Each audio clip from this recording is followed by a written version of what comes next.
You have in here and what you have in here is what you have in here is what you have in here, and you make both of them work together.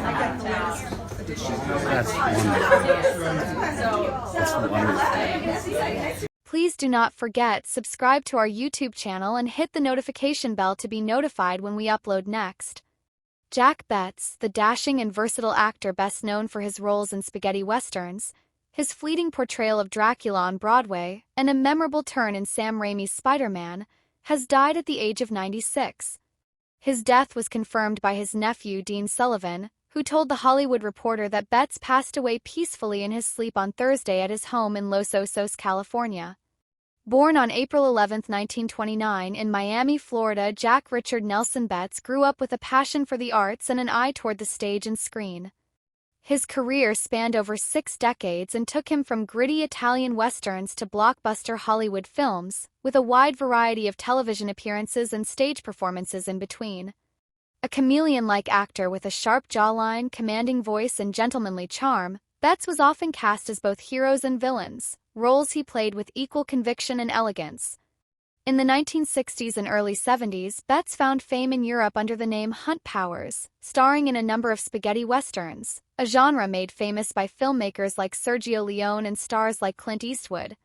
Among his most recognized films from that period were Sugar Cult, 1966, One Damn Day at Dawn, Django Meets Sartana, 1970, and A Barrel Full of Dollars, 1971. These movies, often made on modest budgets and featuring stylized violence and morally ambiguous characters, became cult favorites and gave Betts a devoted fan base in Italy and abroad. In his European career, Betts worked with several noted directors and became part of the thriving spaghetti western circuit during its golden era. Though many of these films were dubbed or produced in multiple languages, Betts' rugged screen presence and deep understanding of the genre helped him stand out. Whether playing a gunslinger, sheriff, or outlaw, his performances conveyed a mix of grit and class rarely found in genre cinema. Beyond the dusty plains of Italian westerns, Jack Betts' talents extended to American stage and screen. He studied acting at the famed Actors Studio in New York under Lee Strasberg, alongside fellow actors such as Marilyn Monroe and Paul Newman. His training instilled in him a strong sense of discipline and emotional range, which he carried into his many roles on television in the 1960s and 70s, including appearances on Mission, Impossible, The Edge of Night, Gunsmoke, and Perry Mason. One of his more unusual credits came when he briefly portrayed Dracula on Broadway in a 1970s production, a performance that, though short-lived, highlighted his theatrical flair and versatility. He embraced the stage with the same energy he gave to his film roles, often returning to New York or Los Angeles theaters between film projects. In later years, Jack Betts enjoyed something of a resurgence in Hollywood, appearing in respected dramas and major productions. In 1998, he had a supporting role in Gods and Monsters, a biographical drama about Frankenstein director James Whale, which starred Ian McKellen and Brendan Fraser. The film received critical acclaim and multiple award nominations, allowing Betts to be seen by a new generation of filmgoers. Perhaps most widely recognized by younger audiences for his appearance in Spider-Man 2002, directed by Sam Raimi, Betts played Henry Balkan, one of the board members of Oscorp Industries. Though a minor role, his polished performance added to the dramatic tension during pivotal scenes involving Willem Dafoe's Norman Osborn/Green Goblin. It was a testament to his ability to make an impact, even in brief screen time. Throughout his life, Betts remained dedicated to the craft of acting. In addition to his work on screen, he taught acting and participated in film festivals and retrospectives celebrating the spaghetti western genre. He often spoke fondly of his time in Italy, crediting the country with shaping his career and personal growth. Fluent in Italian and passionate about international cinema, he maintained lifelong friendships with fellow actors and directors from his time abroad. Betts was also a writer and director, having written and produced stage plays and indie films later in his career.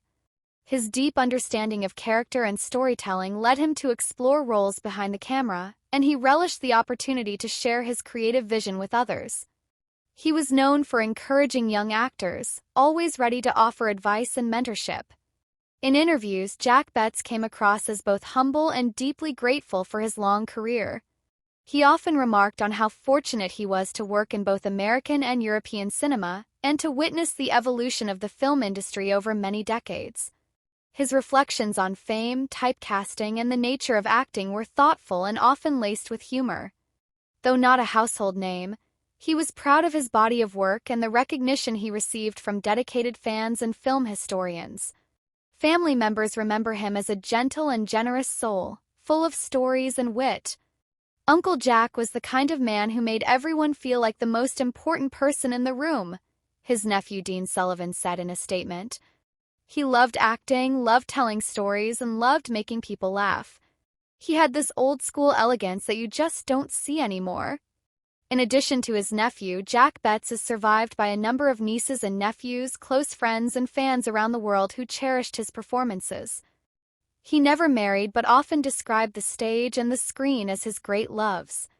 A private memorial service is planned for later this month in Los Osos, with a larger public tribute to follow in Los Angeles, where he spent much of his professional life. As news of his death spread, tributes poured in from fans of classic westerns and film buffs alike. Many shared clips of their favorite Hunt Powers scenes, recalling the days when Betts would stride onto the screen, pistol in hand and a glint in his eye.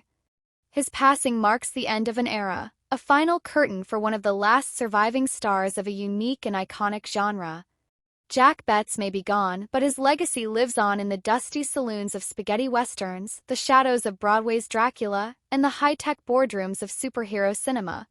He was a man of many roles, all played with dignity, dedication, and undeniable charm. Thanks for watching. Subscribe to daily updates and never miss a video.